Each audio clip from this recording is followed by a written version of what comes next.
안녕하세요. 경제 읽어주는 남자 김광석입니다. 이번 주 제가 여러분께 드릴 그 주제는 미국 국가부도입니다. 정말 온 세상이 지금 떠들썩합니다.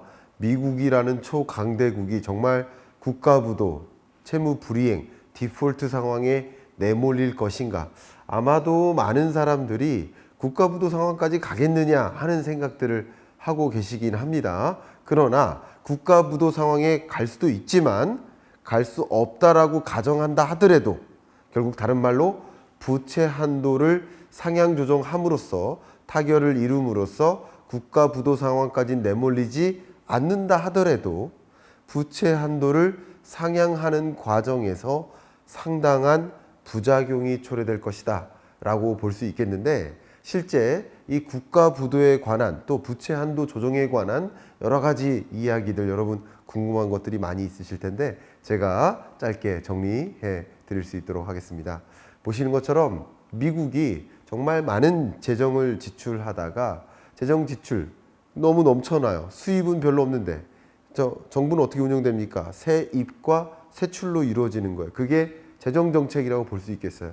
세금을 걷어서 일부를 쓰는 건데 세입보다 세출이 많다. 지출할 게 계속 많다. 그럼 그만큼 뭐를 발행해야 됩니까? 국채를 발행해서 국가 부채에 기대어서 나라 살림살이를 운영할 수밖에 없어요.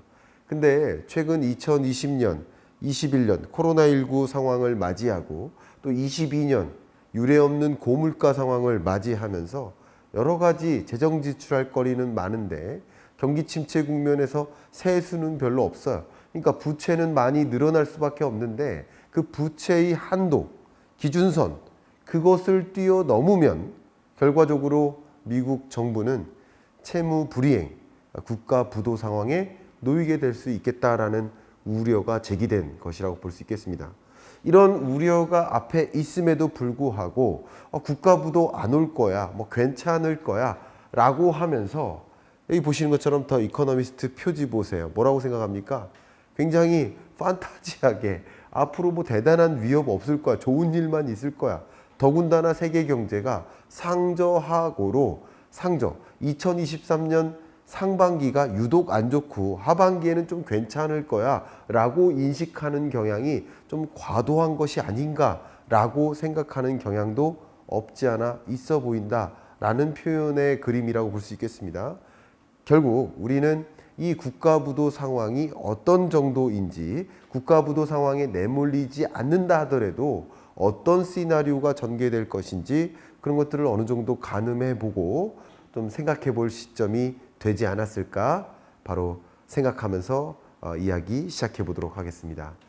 여러분들께도 너무나 유명한 벤자민 프랭클린이 어떤 표현을 했었느냐, 그냥 여러분이 빚에 계속 의존해서 살아가고 빚을 계속 늘려나갈 바에야 차라리 저녁 먹지 말고 그냥 잠이나 자라, 이런 뜻이죠.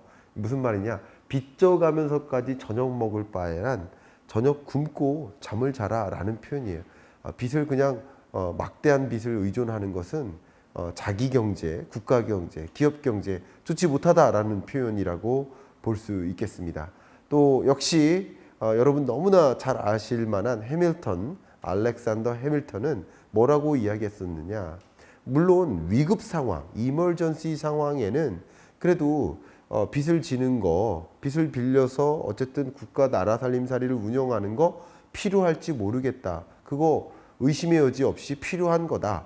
그러나 국가의 어떤 특정한 상황, 국가의 어떤 신용도가 충분하지 않은 상황, 그런 상황에서 그냥 마구 빚에만 의존하는 것은 매우 위험할 수 있다라고 강조하고 있습니다. 자, 그러면 지금부터 이 부채 한도라는 개념은 정확히 무엇이고 국가 부도 상황에 내몰릴 것인지 판단해보고 그게 어떤 위험을 가져다 줄 것인지를 한번 진단해 볼 필요가 있지 않을까 생각입니다. 첫 번째, 부채 한도란 무엇인가? 부채 한도는요, 말 그대로 의회가, 컨그레스죠.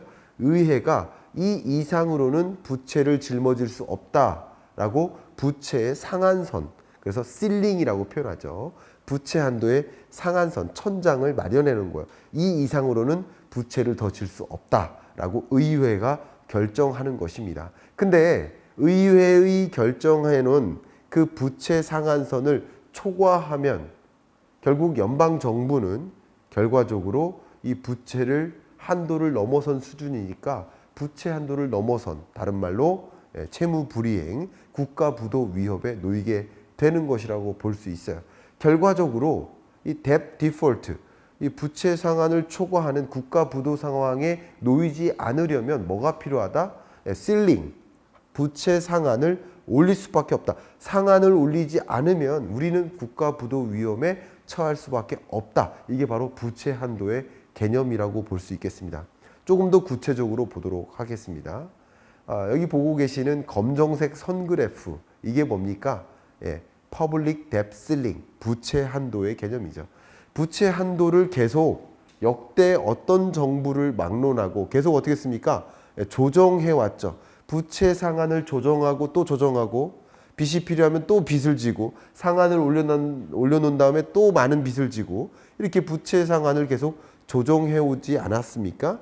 근데 이 조정해 오는 과정에서 역시 지금 2023년에도 부채 한도가 31조 4천억 달러 정도의 부채 상한이 정해져 있는데, 그것을 밑도는, 살짝 밑도는 수준의, 거의 정부 부채가 거의 그 한 상한에 이만큼까지 올라온 거라고 볼 수 있겠죠. 자, 이런 상황이니까 국가부도 위험 상황에 내몰렸다라고 판단할 수 있습니까? 판단할 수 있죠. 결과적으로 이 실링을, 상한을 조정하지 않으면 국가부도 상황, 그 위험에 내몰린 거예요. 물론 부채를 추가적으로 의존하지 않고 이 중앙정부가 가지고 있는 그 계좌, 현금 계좌가 있지 않겠습니까? 현금 계좌는 어디에 갖고 있을까요? 바로 페드에 갖고 있겠죠. 페드에 갖고 있는 TGA라고 합니다. Treasury General Account라는 이 연방 정부가 갖고 있는 잔고, 계좌가 있겠죠. 그 계좌에 세수가 있겠고 세출이 있을 건데, 세출이 좀 더 많을 것 같다 그러면 계속 부채 한도를 올려가면서 부채를 더 끌어다 써야 되는 거예요. 근데 보시는 것처럼 현금 계좌가 2023년 들어서 거의 바닥을 들어서는 그런 지점에 오지 않았습니까? 바닥에 놓였을 때 또 부채를 끌어다 써야 되는데, 부채 상한에 이제 다 인접해 있기 때문에 국채를 추가적으로 발행할 수 없는 상황인 거죠. 잔고라도 많으면 좋은데 잔고는 거의 꺼져가고, 부채 상한에 거의 국가 부채 정도는 다 다다랐고, 그러니까 결과적으로 이게 트레저리 프로젝트이라고 해서 결과적으로 연방 정부가 가용 가능한 부채와 그리고 계좌, 이런 것들을 사용해서 시나리오를 돌려보면 대략 23년, 빠르면 6월, 조금 늦으면 8월, 이때 국가 부도에 내몰릴 수 있다라고 진단하고 있죠. 그래서 국회 측에서도 그렇고 또 재정부, 옐렌도 마찬가지고 각자 곧 그런 지점이 올 수 있다. 그걸 뭐라고 합니까? X데이트, 다른 말로 미국의 국가 부도 상황에 내몰리는 그 지점에 올 수 있다. 그러니까 당장 합의하라, 이건 거죠. 자, 그런데 왜 이렇게 부채 상한을 놓고 시비, 엇갈린 주장이 있을까요? 우리나라처럼 마찬가지예요. 국회는 주로 야당과 여당으로 구성되겠죠. 여당은 그 행정부의 당이라고 볼 수 있겠죠. 자, 그러면 바이든 행정부, 여당 입장에서는 부채 상한을 그냥 조건 없이 올려줘라. 역대 정부가 계속 올리기만 하지 않았느냐. 이번에도 올려줘라, 이겁니다. 근데 이렇게 대치된 상황에서 왜 야당은, 공화당은 그것을 인정해 주지 않습니까? 지금 바이든 행정부가 너무 과도한 지출을 하고 있지 않느냐. 지금 그렇지 않아도 부채 한도를 올리면 안 되고, 또 국채를 추가적으로 발행하면 더 큰 우리 미국 경제에 문제가 있을 수 있으니 부채 한도를 조정하면 안 된다. 그리고 부채 한도를 조정할 거면 바이든 행정부의 재정 지출 계획 자체를 대폭 조정하라, 이거예요. 바이든 행정부가 어떻게 했습니까? 특히 가장 대표적으로 그린 인더스트리, 주로 신재생에너지 산업이라든가 전기 충전 인프라 확대 보급이라든가 이런 영역에 뭐 물론 풍력 발전, 태양광 발전 다 포함입니다만 이런 것들을 더 추가적으로 보급 많이 하기 위한 그 전략이 바이든 행정부의 공약사항 아니었습니까? 그 공약사항을 차질 없이 이행해 나가는 것이 바이든 행정부의 할 일이에요. 왜요? 목표가 뭐죠? 재선이겠죠, 재선. 재선에 성공하려면 당연히 공약 걸었던 거 차질 없이 이행하고 미국 경제가 물가 문제도 잡고 경기도 탄탄하게 안정적으로 성장하는 모습을 보여줘야 국민들로부터 지지를 받고 재선을 할 수 있는데 그 재선되는 걸 원하겠습니까? 야당이? 공화당이? 원하지 않겠죠. 그러니까 공화당이 뭐라고 합니까? 재정지출 계획을 철회해라. 그렇게 재정지출 함부로 하지 마라. 라고 양당이 서로 엇갈린 주장이 있는 거예요. 그럼 국가부도 위험에 내몰리면 됩니까? 안 됩니까? 그 누구도 그 상황을 원하지 않을 거예요. 결과적으로 타결을 볼 텐데 그럼 어떤 선에서 타결을 볼까? 말 그대로 그러니까 조건 없이 한도를 조정할 것인가? 일부의 미세 조정이라도 혹은 대폭 조정이라도 감내해 가면서 결과적으로 국가부도 위험을 모면할 것인가? 이것을 지금 우리가 관전 포인트로 가져갈 영역이라고 볼 수 있겠죠. 그러면 재정지출 계획을 축소하거나 변경할 경우 그동안 바이든 행정부가 이뤄왔던 그런 성과들이 혹은 앞으로의 기대가 좀 부진해지겠죠. 그것은 결과적으로 그 해당 산업 기대가 아무래도 사라질 수 있지 않겠습니까? 그러면 추가적인 주가 조정이나 이런 일들이 있을 수도 있겠죠. 그러면 역시 바이든 행정부 입장에서는 지지를 못 받는 거예요. 역시 그런 것들을 우려해서 계속 스탠드오프, 대치된 상태로 합의를 못 찾고 계속 지지부진하게 이 불확실성만 점증시키고 있는 과정이라고 생각해 볼 수 있겠습니다. 자, 그러면 이 부채 한도를 넘어서 국가 부도 위험에 처하면 어떤 일이 벌어질까? 일단 그럴 가능성은 거의 없다라고 여러분들도 생각하고 계실 겁니다. 그래도 그런 위험에 처하면 국가 상태가 아예 정말 존폐 위기에 직면할 수밖에 없겠다. 이런 생각을 해봐요. 가장 극단적인 사례가 뭐냐면 정부가 소위 군인 월급을 못 줘요.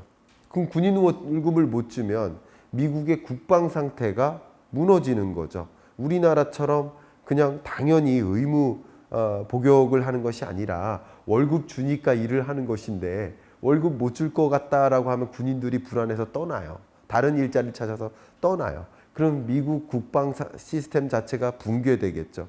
치안 시스템도 붕괴되겠죠. 이런 것들이 붕괴되면 국가의 상태가 위태위태해지지 않겠습니까? 더군다나 지금 23년 경제를 생각해 보면 미국과 미국 주요 우방국, 중국과 러시아 그들의 우방국 간에 완전히 탈세계화, 분리된 체계가 전개되고 또 러시아의 전쟁 안 끝났습니다.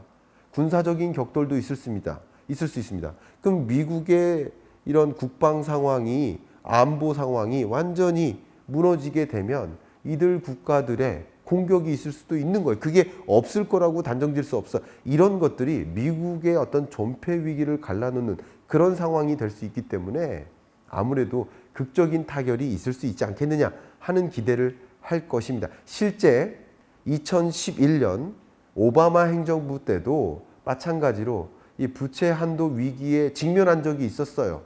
그때도 어쨌든 대치된 상태에서 엑스데이트를 얼마 안 남겨놓고 극적인 타결이 이루어진 적이 있었습니다. 그렇기 때문에 다시 국가 부도 위험에 처할 것이다. 이렇게 생각은 안 되는 거라고 볼 수 있겠죠. 그런데 지금도 제가 여러분께 말씀드리고 싶은 것은 오바마 행정부 때도 부채 한도 위기에 직면했다가 모면은 했지만 그럼에도 불구하고 오히려 이 조정 이후에 신용등급 S&P라는 신용평가사가 미국의 신용등급을 트리플 A였었거든요. AAA, 트리플 A에서 AA 플러스로 강등시켰어요. 신용등급을 강등시킨다라는 얘기는 말 그대로 미국에 투자하지 마세요라는 뜻이에요. 그러니까 신용등급 강등이라는 시나리오를 우리는 어느 정도 예견해 볼 수 있겠고요. 그럼 신용등급이 강등되면 미국의 주식이 당연히 자산 가치가 다 일시적으로 쪼그라드는 현상이 있을 수 있고 우리나라의 어떤 자본시장, 자산시장은 미국으로부터 자유롭지 않다라는 것은 여러분 잘 알고 계시죠. 영향을 받을 수 있어요. 결과적으로 부채 환도 위기에 내몰려 있는 지금에도 미국의 신용등급 강등이 어느 정도 예상될 만한 일이고, 더군다나 국가 부도 상황뿐만 아니라 미국의 금융부실 상황도 같이 맞물려 있기 때문에 신용등급 강등도 충분히 가능하다. 저는 이렇게 생각을 합니다. 그런 것들이 있게 되면 정말 일시적으로 거대한 일이 벌어질 수 있습니다. 또 한 가지, 그냥 그런 신용등급 강등 정도까지는 없을 수도 있겠죠. 그러면 아무 일도 없느냐? 그럼에도 무슨 일이 있을 수 있습니다. 지금 그 국가 부도 위험 상황이 어느 정도이냐면 바로 미국의 CDS 프리미엄, CDS 추이를 보면 이렇게 급격히 치솟는 것을 확인해 볼 수 있고, 정말 미국의 국가 부도 위험이 그 역대 어느 때보다 그 불확실성이 더 고조된 상황이라는 것을 확인해 볼 수 있습니다. 근데 여기서 도대체 CDS 프리미엄이 뭡니까? 이런 질문을 많이 하실 수 있을 것 같아요. 제가 그 부분에 대해서 아주 쉽게 답변을 좀 드려보도록 하겠습니다. 자, 예를 들어 보면 우리 앞에 PD님이 앉아 계신데, PD님이 자동차 보험에 가입되어 계시죠. 근데 만약에 PD님께서 자동차 사고를 많이 내세요.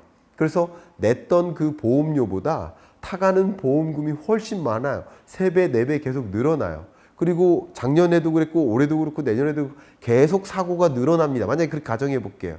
그러면 이 보험사 입장에서는 보험을 가입해 줄까요? 아닐 거예요. 보험을 가입해 주려면 더 높은 보험료를 요구할 겁니다. 자, 이렇게 생각해 본다면 이 운전자의 사고율이 높아진다, 사고율이 많아진다 라고 생각하면 생각할수록 그에 대한 보험료를 더 많이 할증할 가능성이 높겠죠. 좀 비슷한 경향성이라고 생각해 보시면 좋을 것 같아요. 이 금융권에선 말이죠. 이 금융기관이 투자자와 피투자자를 만나게 해주는 거예요. 그죠?